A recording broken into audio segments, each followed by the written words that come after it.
Bonjour, je m'appelle Nathan Brosioni et je suis au RCC 2025 pour Les enfants vont bien.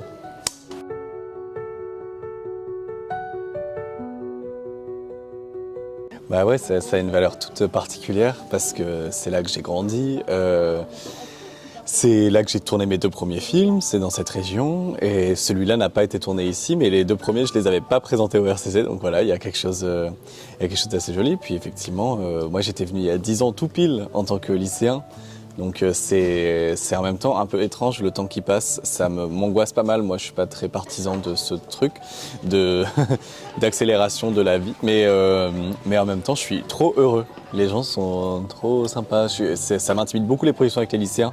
Je pense que ce soir je vais être plus détendu, mais je suis heureux d'être là.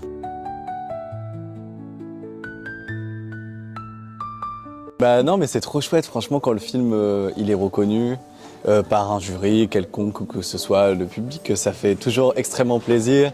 Mais je crois que moi, ce qui me touche le plus, c'est quand ça se passe bien avec le public, quand l'échange est chouette, parce que je peux être de nature très stressée, donc j'appréhende pas mal et finalement, je suis heureux d'accompagner le film, de le porter dans les salles. Studio Canal, ils me font faire une super tournée et ils m'encouragent beaucoup à rencontrer les spectateurs. Et ça me touche parce qu'une fois que le film sortira, il ne m'appartiendra plus et je n'aurai plus d'emprise dessus. Là, j'ai l'impression de faire un lien quand même, de guider le film vers les spectateurs. Et l'idée que les spectateurs n'aient plus de guide m'intimide un petit peu. Donc je suis content de profiter de ça avant le 3 décembre.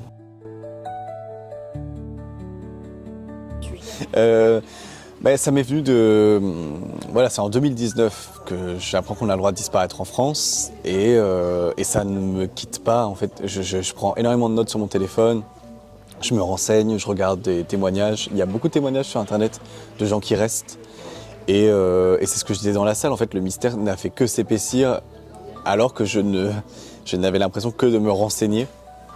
Donc c'était un peu étrange et c'est là que je me suis dit que je ne les comprendrai jamais. Donc il faut que je parle de ceux qui restent et qu'est-ce qu'on fait de cette absence, comment on construit malgré l'absence, comment on tisse les liens malgré cette case qui manque et ces questions qu'on se pose. Et c'est là que je me suis dit que j'étais prêt, que j'avais envie de faire ce film et j'avais envie de retravailler avec Camille. Et ça m'a beaucoup aidé parce que le film il est assez intime et d'être à ses côtés, ça m'a porté. Je me suis dit que grâce à elle, je pourrais traverser l'histoire, je pourrais traverser cette histoire, je pourrais explorer ces choses assez intimes et personnelles, même si ma mère n'a pas disparu. Mais elle a un rapport à sa maternité qui est particulier. Puis ma sœur, comme je disais, elle vit à l'autre bout du monde, elle est partie très loin. Même si on est en contact, il y a quand même cette notion de fuite, quoi. Il y a cette notion de départ et ça m'intéresse. Qu'est-ce qu'on fait de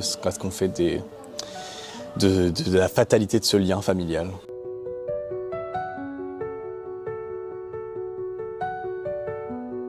Les enfants, c'est ma directrice de casting, Sofine Dodovic, qui a orchestré tout ça. On avait plus de 500 enfants. C'était un vrai challenge pour les trouver parce qu'ils ont énormément de scènes dans le film. C'est rare d'avoir quand même des enfants aussi présents. Mes producteurs ils me disaient mais ça va être vraiment compliqué. Mais moi j'avais envie, je voulais pas que ce soit les fils d'eux je voulais pas que ce soit une utilité scénaristique l'enfance dans le film. Je voulais qu'on épouse leur point de vue, qu'on les écoute, qu'on prenne le temps de les comprendre. Donc voilà, c'était un challenge de les trouver. Mais je suis trop heureux et je suis trop fier de ce que fait Nina et Manoa dans le film. Et Camille, j'ai écrit pour elle, parce que Tony en famille, ça s'est trop bien passé. Puis j'avais envie de continuer d'explorer le jeu avec elle. J'avais envie de me retrouver sur un plateau à nouveau avec elle. Juliette, c'est Camille qui m'a emmené voir un de ses concerts. Et à la fin du concert, elles se ressemblaient tellement, elles se sont pris dans les bras. Il y avait une ressemblance, il y avait une sororité qui était très évidente. Je sais pas, ça m'a suffi.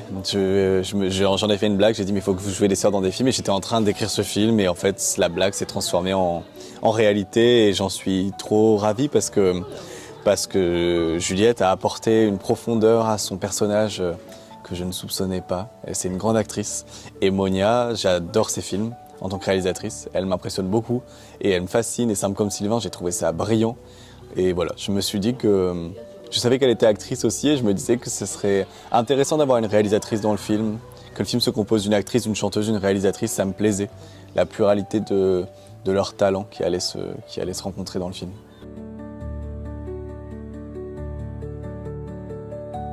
Ouais, c'est en tout cas c'est le souci de la représentation déjà. Je crois que voilà, il y a beaucoup de films qui sont portés par des hommes et la majorité des films dans l'histoire du cinéma ont été faits par les hommes. On a peu laissé la place aux femmes de s'exprimer, même si une des premières grandes femmes cinéastes, c'était Alice Guy, c'était une femme. Mais en tout cas, son travail a été invisibilisé longtemps. Mais c'est vrai que voilà, je sais, moi je suis une personne queer et l'importance des représentations au cinéma, dans les médias, elle est très importante. C'est nécessaire de se sentir compris et je crois que c'est pour ça que ça m'intéresse davantage de représenter ces femmes-là, leur rapport à leur maternité, de laisser le temps aux films de les comprendre, de les laisser s'exprimer pleinement et de s'intéresser à elles et seulement à elles. Moi, je suis vraiment rapidement perdu dans un film quand il y a trop de personnages. J'aime bien les histoires assez simples, assez quotidienne et c'est vrai que voilà, ces 3 femmes, ça me paraissait déjà beaucoup. Ces 2 enfants, ils occupaient pas mal d'espace et je voulais que ce soit un film pour elles. Donc c'est pour ça que j'ai écrit et le fait que Jeanne soit lesbienne, c'était aussi important pour moi, justement en termes de représentation et normaliser cette représentation dans le film, ne jamais la questionner, qu'elle soit positive, qu'elle ne soit pas en souffrance ou malade ou morte comme beaucoup de films LGBT. Enfin, voilà, c'était important pour moi d'intégrer tout ça au récit.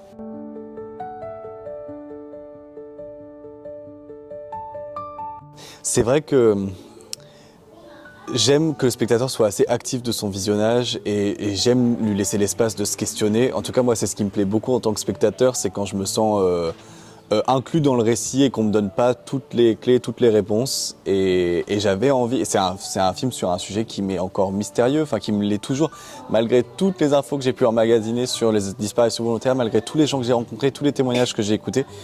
Je ne sais toujours pas pourquoi ces gens partent. Et je voulais que le film respecte ce mystère. Et je voulais que le film respecte ces personnages aussi et respecte ceux qui restent. Autant ceux qui partent que ceux qui restent. Je voulais pas qu'on juge les personnages d'une quelconque façon. Un enfant court très vite en marchant. Donc voilà, ça m'intéressait qu'on laisse l'espace au spectateur de se poser des questions, qu'on ne lui donne pas toutes les réponses et que le film se contente effectivement de soulever des interrogations plutôt que de juger ces personnages. Et j'aimais l'idée, ça me rappelait. Quand on est enfant, on a souvent l'impression d'entendre des choses à travers les murs, que ça nous concerne et de jamais vraiment les comprendre. Et on a l'impression qu'il y a tout un monde qui ne nous respecte pas ou qui ne nous comprend pas. Et nous, on a terriblement envie de comprendre ce qui est en train de se passer. Et j'avais envie que le film épouse un peu ce point de vue-là. Le point de vue de l'enfance qui navigue à vue, qui ne comprend pas exactement dans quel univers et dans quel milieu il se trouve. Et c'est pour ça que le film aussi, c'est souvent Gaspard qui écoute et on n'entend pas exactement très bien. Et je suppose que dans la salle, on ne devait pas entendre non plus beaucoup avec le bruit que faisaient les lycéens. Mais normalement, on est censé capter quelques informations quand même de tout ça. Et en fait, c'est vraiment des plaisirs de spectateur, moi, que j'aime bien retrouver dans les films. J'aime bien souffler, j'aime bien avoir le temps. C'est un cinéma qui m'intéresse beaucoup là. Pour le coup, Koreeda et Edward Yang, c'est des cinéastes qui me fascinent, qui me passionnent. Et la place qu'ils laissent au silence et à l'intimité à leurs personnages, je trouve ça vraiment bouleversant. Et je m'efforce d'essayer de comprendre. Je regarde leurs films en boucle et Edward Yang, en plus, c'est un cinéaste très urbain qui filme beaucoup la ville, il filme Taipei, c'est passionnant. Et ça, j'aimerais essayer de l'inclure plus dans les films, l'environnement des personnages. C'est encore quelque chose qui m'échappe un peu, je crois. Je dirais le petit cœur avec le pansement, une lampe jaune et les 2 femmes ensemble. Je suis en écriture, ouais, tout doucement, mais ça se passe bien, je suis content. C'est un sujet encore plus personnel et encore plus intime, donc vraiment j'essaie de creuser un sillon, mais ça se connecte avec les enfants bien, je crois. C'est encore autour de la famille ? C'est encore autour de la famille, c'est encore autour de ces liens-là. Il n'y a pas d'enfants cette fois, c'est plus adulte, et j'aimerais tourner à Nice, okay. J'aimerais revenir dans la région. En tout cas, je ne pense qu'à Nice avec cette histoire, qui n'est pas Cannes. Je sais qu'on n'est pas dans le thème, mais c'est quand même juste à côté, donc oui. C'est pour ça que je me permets de le dire. C'est ce que je disais dans la salle, c'est vrai que je crois qu'il faut faire des films coûte que coûte. Et il n'y a pas de petits films, chaque film est important. En fait, même des films, peu importe le genre, je crois qu'il faut respecter ses envies aussi. Et c'est ça, moi j'adorais les films d'horreur et je savais qu'en France c'était vraiment pas du tout quelque chose qui était représenté, j'ai jamais fait un seul festival français avec mes films, alors que j'ai fait quand même quelques festivals dans le monde, même si c'était des petits festivals, mais il y avait une visibilité que j'avais partout sauf en France, parce que bah, c'est pas grave en fait, c'était mes envies à moi, et je n'avais pas envie de m'adapter à ce moment-là à la France. Et puis ensuite, après, j'ai élargi ma cinéphilie et j'ai compris que j'aimais tout autant les drames que les films d'horreur. Mais je crois que ouais, c'est ça, il faut faire des films avec ses potes, il faut essayer, il faut se tromper, faut pas faire des films pour les autres, en tout cas. Je crois que quand on fait il faut essayer de faire des films pour soi, pour apprendre, et c'est ça le plus important. Et après, je sais que ça, voilà, c'est parfois quand on est étudiant, c'est pas forcément un luxe qu'on peut se permettre. C'est ce que je disais dans la salle, voilà, c'est la précarité étudiante, c'est une réalité, c'est pas facile. Parfois, on n'a pas de parents qui peuvent subvenir à nos besoins, donc je dirais que c'est un conseil plus nuancé pour des étudiants, pour des adultes, mais parfois on peut peut-être trouver le temps et il suffit de 2 jours pour faire un film.